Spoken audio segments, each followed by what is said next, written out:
हम जिसका आश्रय लेते हैं उसी का चिंतन होता है। धन का आश्रय, जन का आश्रय, विषयों का आश्रय, शरीर का आश्रय, बुद्धि का आश्रय आदि आदि सब आश्रयों का मूल, सब तेज प्रकाश ज्ञान बुद्धि बल जहां से प्रकाशित होता है, सबका मूल प्रभु के श्री चरणारविंद है। सबके मूल प्रभु के चरणों का आश्रय छोड़कर अन्य आश्रय है, ये पतन का हेतु होता है। जैसे मूल का आश्रय ना लिया जाए तो पत्ता आदि का आश्रय हमें कितनी देर टिकाए रख सकता है। ऊर्ध्वमूल मधा शाखा मस्वत्थम प्राहुरव्ययम। ऊर्ध्वमूल प्रभु के श्री चरणारविंद ही मूल है। बस दृढ़ता पूर्वक इनका आश्रय, किसी भी परिस्थिति में अन्य आश्रय न होने पावे। अपनी बुद्धि का भी आश्रय, हमारी बुद्धि का क्या ठिकाना, आज ये निर्णय ठीक कर रही है, अभी गलत निर्णय कर देगी। अभी सतोगुणी है, थोड़ी देर में रजोगुणी हो जाएगी, फिर मूढ़ता छा जाएगी, तमोगुणी हो जाएगी। इसका क्या विश्वास। कोई चतुर सुजान उपासक ही इस बात को समझ पाता है। ये त्रिगुणात्मिका माया किसी को भी नहीं बख्शती। केवल एक पर प्रभाव इसका नहीं पड़ता, केवल वो जो श्री हरि चरणों का आश्रय लिए है। उसमें भी यदि जब कभी तुम्हें अहम स्फुरित होगा तो इसका प्रभाव पड़ जाएगा। आप हरिदास हैं, हरि शरणागत हैं, पर यदि अहम स्फुरित हुआ तो त्रिगुणात्मिका माया अपने जाल में फंसा लेगी, और जहां दैन्यता आई तो उसका प्रभाव नहीं पड़ेगा।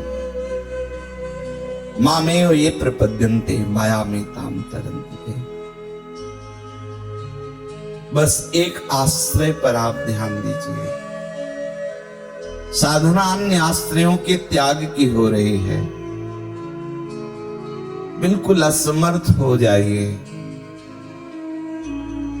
नाथ अनाथन हित समर्थ मोहन श्री राधा, सेवक जी महाराज कह रहे हैं।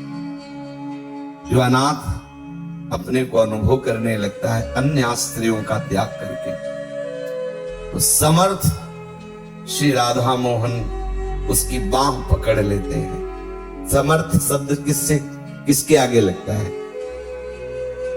देखो, माना आप स्वार्थ के लिए बहुत बुद्धिमान हैं, लेकिन परमार्थ में बच्चे हैं। संत सद्गुरुदेव की कसावट से ही आप कस सकते हो, अन्यथा आप नहीं कस पाओगे। तो जब वो संत सद्गुरुदेव विवेक की रिंच लगा करके आपके विषय आकर्षण रूपी बुलेट को टाइट करते हैं, तब तो आपको बिल्कुल सहयोग करना चाहिए। उस समय कहीं भी कोई भी अपना आग्रह, अपनी मन की सोच नहीं रखनी चाहिए।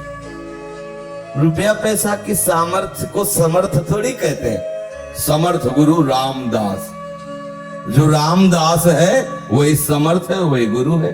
जो हरिदास है वही समर्थ है। रुपया पैसा वाला समर्थ है क्या? बहुत चतुराई कर लेने वाला समर्थ है। आप अपना परमार्थ नष्ट कर रहे हैं यदि ऐसे विचार हैं कि हम तो समर्थ हैं। नहीं, आपका बचा क्या बचा है? यदि आप संत सद्गुरुदेव की शरण में हैं तो तन वांग मनोभिर, तन और वाणी और मन, इसी में सब कुछ आ गया। वैसे भी कहते हैं सकल समर्पण प्राण धन गुरुदेव का है, मेरा थोड़ी है। गुरुदेव चाहे इधर पवावे चाहे उधर पवावे, अब मेरा कोई अस्तित्व नहीं है। गुरुदेव जैसा चाहे तो शब्द निकला समर्थ, तो सब बंद। अब जब तक वो समर्थ शब्द नहीं बदलेगा तब तक ऑफ हो गया है। जब ये निकलेगा मैं किसी काम का नहीं रहेगा, हम इंतजार करते हैं, उस समय का इंतजार करते हैं जब प्रकृति उसको दंडित करेगी और ये निकलेगा मैं किसी काम का नहीं। तो बोले आओ, जब तुम किसी काम के नहीं तो हरि नाम की हो आओ। अब देखो समर्थता किसे कहते हैं। नाथ अनाथन हित समर्थ मोहन श्री राधा। मोहन श्री राधा सर्व सामर्थ्यशाली किसके होते हैं? जो अपने को सब आश्रयों से अलग कर लेता। ये बात समझ में क्यों नहीं आती? बस यही हमारी चूक होती है। हमारी सब साधना का सार है भूल से भी अन्य आश्रय न होना। तन का, मन का, बुद्धि का, धन का, जन का, तप का, यहां तक कि भजन का भी। काहू के बल भजन को, काहू के आचार, सीधे सीधे जुड़ो ना। व्यास भरोसे कुंवरी के सोवत पाव पसार। माना तुम बहुत अर्थ राशि जमा किए हो, लेकिन वो अर्थ राशि ऐसे उड़ जाएगी जैसे सूर्य प्रचंड तेज से प्रकट होता है तो ओस का पता नहीं चलता कब सूख गई।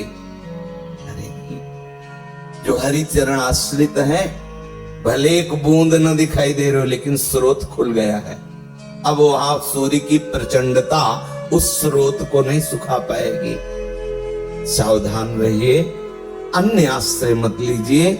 प्रायः रोज सत्संग में बात कही जाती है, अभी तक जो क्लेश है, अशांति है, चिंता है, दुख है, भटकाव है, तो कहीं अन्य आश्रय है। आप लोग देख लीजिए, बैठ जाओ शांत होकर। नाथ अनाथन हित समर्थ मोहन श्री राधा। सर्व सामर्थ्यशाली प्रभु आपकी बाह पकड़ लेंगे। फिर कौन? देखो प्रत्येक संतों की वाणी में देखो, दादू राम संभालता, इतना छाती फूलती इन शब्दों से। कौन संभालता? वो प्रभु संभाले। तू तो केवल नाम जप कर आश्रित हो जा, संभालेंगे वो। परमहंस श्री सुखदेव जी परम भागवत परीक्षित जी को कहते हैं कि वर्षा ऋतु में जो सरोवर है उसके तट कांटे, कीचड़ और दलदल से युक्त हो जाते हैं, अशांत हो जाते हैं। पर ये अज्ञानी सारस उस तट को छोड़ता नहीं है। ऐसे ही जो संतों से विमुख हैं, हरि से विमुख हैं, वही अज्ञानी है। वो अज्ञानी गृहस्थ घर रूपी दलदल में निकलने की कोशिश करो तो धंसते चले जाओगे। बड़ा कीचड़ है काम का, मोह का। एक ही सुख है काम, एक ही सुख है मोह ममता, और ये हमारी आयु को विनाश करने वाली। पराये हाथ में जो उसे सुख कहते हैं, क्या ब्रह्म को सुख मान करके इतना ही केवल सुख है। कमाओ, खाओ, भोगो, बस। निद्रा भय हार में तो इतने में सीमित। अरे भाई, सुख तो सच्चिदानंद प्रभु में है। आप आगे बढ़िए, पर वो तो ना तो संतों का सत्संग स्वीकार करते हैं और न भगवान श्री हरि के चरणों का आश्रय लेते हैं। वो आश्रय किसका लिए है? जैसे वो अज्ञानी सारस उस तालाब का आश्रय लिए, तट का, जहां कीचड़ है, कंकड़ है, दलदल है, वो वहीं खड़ा रहता है। ऐसे ही परिवार के कितने धक्के उसे लगते हैं, कितने क्लेश, अशांति, अपमान, सब, पर वो घर छोड़कर सच्चिदानंद प्रभु के चिंतन में नहीं लगेगा, उसी घर के चिंतन में लगेगा। घर छोड़ने का तात्पर्य घर से निकलकर कहीं हम बाहर जाने के लिए नहीं कह रहे। घर की आसक्ति, घर का चिंतन छोड़कर हरि का चिंतन। कहीं भी आप रहोगे तो आकाश के नीचे ही, कहीं भी जाओ रहोगे तो भूमि गोपाल की ही है। आपका अगर भगवत चिंतन नहीं है तो आप इसी गृह में आसक्त हो जाएंगे। गृहासक्त का तात्पर्य होता है शरीरासक्त, और इसी से सारी आसक्तियां प्रकट होती हैं। सच्चिदानंद प्रभु के चरणों के चिंतन में समय नहीं लगाता। विषय भोगों के चिंतन में, नाना प्रकार की ममता के चिंतन में। श्री हरिराम व्यास जी कहते हैं, हरि बिनु को अपनो संसार। अगर तुम्हें प्रभु नेत्र दे तो तुम्हें दिखाई देगा, नहीं तो अंधे हो। मोहांध पुरुष ये देख नहीं पाता, नाना प्रकार के त्रास सहता हुआ उन्हीं से राग करता है जो उसको बिल्कुल प्यार नहीं करते। जो उसकी दुर्गति का हेतु है उसी का वो चिंतन करता है। कैसी भगवान की विचित्र मोहिनी माया है। हरि बिनु को अपनो संसार, ये बात बैठ जाए गुरु कृपा से, बस हमारे द्वारा तुम्हारा हित हो, तुम्हारा मंगल हो, तुम आनंद लुटो, लेकिन तुमसे सुख पाने की लालसा बिल्कुल कभी स्वप्न में भी नहीं होनी चाहिए। विजय ही विजय है, बस इतनी बात देख लीजिए। बंधन किसी भी वस्तु व्यक्ति स्थान से सुख पाने की लालसा, उपासना किसी भी वस्तु व्यक्ति स्थान को सबके सुख में लगा देना, सबके सुख में। सर्वे भवन्तु सुखिना सर्वे सन्तु निरामया सर्वे भद्राणि पश्यन्तु मां कश्चित् दुख भाग भवेत्। मेरी दृष्टि भी कभी ऐसी न पड़े कि किसी को दुख प्राप्त होते हुए देखूं। हे नाथ, सब सुखी हो, सब आनंद मंगल में निमग्न हो जाए, ऐसी भावना। किसी से भी सुख लेने की भावना आपने की, बस आप बंध गए। एकमात्र सुख सिंधु श्री हरि। थोड़ा विचार कीजिए। गोस्वामी जी कह रहे, सीकर तय त्रैलोक सुपासी, जो आनंद सिंधु सुख राशि। एक बिंदु को ऐसे जैसे छिटको और वो चट में पड़े तो उसके कई हिस्से हो जाते हैं, उसे एक सीकर कहते हैं। एक बिंदु के भी कई भाग जो होते हैं, उनके एक भाग को सीकर कहते हैं। उस एक भाग से अखिल ब्रह्मांडों को सुख प्राप्त हो रहा है, और उस बूंद के सिंधु है हमारे प्रभु। सुख सिंधु श्री हरि को छोड़ करके तो किसी और वस्तु व्यक्ति स्थान से सुख चाहता है। यही मूढ़ता है, यही अविद्या है, यही माया है। बड़े भाग्यशाली जन हैं जिनको सत्संग मिला, जिनको हरि चरणों का आश्रय मिला, हो भाग्य। ये भगवती माया का बहुत बड़ा प्रभाव है, उससे वही बच पाता है जो साधु चरणों का आश्रय लेकर हरि नाम, हरि लीला, हरि रूप में अपने मन को लगा देता है। नहीं तो इस भव समुद्र में निश्चित डूबना होता है। आप हाथ पैर नहीं चला सकते क्योंकि बांध दिए गए हैं। भव समुद्र अथाह है और हाथ पैर चला नहीं सकते क्योंकि मोह रूपी बंधन से बांध दिए गए हो। चला ले हाथ पैर, परिवार के उसे गाली देते हैं, मारते हैं, त्रासते हैं, उसी के द्वारा कमाई हुई संपत्ति का उसी को भोग नहीं करने देते, पर वो उसको नहीं छोड़ सकता। वो जो उन्हें त्रास दे रहे, वो उन्हीं को सुख पहुंचाने के लिए, वो उन्हीं के मोह पास में बंधा हुआ, वो उन्हीं के राग में अपने जीवन को नष्ट कर देता है। बहुत समुद्र से नहीं पार हो सकता। हरिराम व्यास जी कह रहे, जैसे नदी पार होने के लिए हम सब नाव में बैठने के लिए एकत्रित होते हैं, और जहां नदी पार हुए सब अपने अपने लक्ष्य को, गंतव्य स्थान को चले जाते हैं, ऐसे ही तुम्हारे परिवार का मिलन है। एक अवधि है, एक समय है, जहां पूरा हुआ वो तुमसे पूछेगा भी नहीं कि तुम हमारे बाद कैसे जियोगे, वो चला जाएगा। ऐसे ही तुम नहीं पूछोगे, तुम भी चले जाओगे।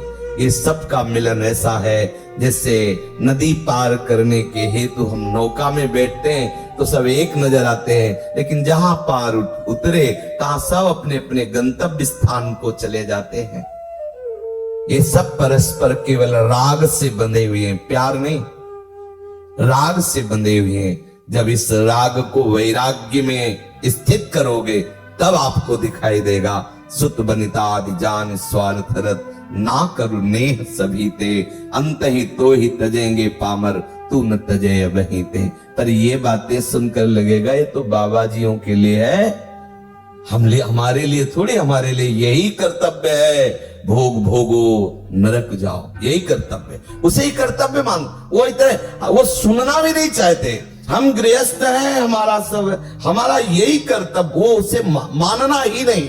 अगर मान लेना तो जान जाए, वो मानते ही नहीं है। माने ही माता पिता नहीं देवा, ना गुरुजनों की बात माननी, ना शास्त्र की बात माननी, ना उन माता पिता की जो भगवत भाव में निमग्न है, ना उनकी बात माननी। जैसे स्वप्न में आपने देखा बहुत सुंदर ब्याह हुआ, बहुत सुंदर पुत्र हुआ, बहुत खूब संपत्ति के भंडार एकत्रित कर लिए, पर जगे तब कुछ नहीं, न पत्नी न पुत्र न संपत्ति। ऐसे ही अरे देहाभिमानी, तू अपने यौवन मद से मतवाला होकर के विषय भोगों का चिंतन करता है, विषयों के चिंतन में अपने अमूल्य समय को नष्ट करता है। तेरी दशा ऐसी ही होगी जैसे स्वप्न देखने वाले की जगने पे होती है। जगने पर कुछ मिला क्या? कुछ नहीं। ऐसे ही एक क्षण में तेरा एक गर्व, ये माया नष्ट कर देगी, तब तुझे पता चलेगा। जैसे एक बार गुरु आश्रम में थे शैमशी में, तो वहां देहात एरिया दिख है, तो एक गाड़ी बड़ी सी नई लाए थे, पूरा परिवार, और बड़ा गर्व प्रकट कर रहे थे। वहां जो आते हैं कि चलो भाई देवालय में चलो, वहां पूजन आदि करते हैं, तो दिखाई दे रहा। हम उस समय बच्चे ही थे, गुरु चरणों में थे, तो वहां देखा कि उनका बहुत गर्व भरा सब व्यवहार।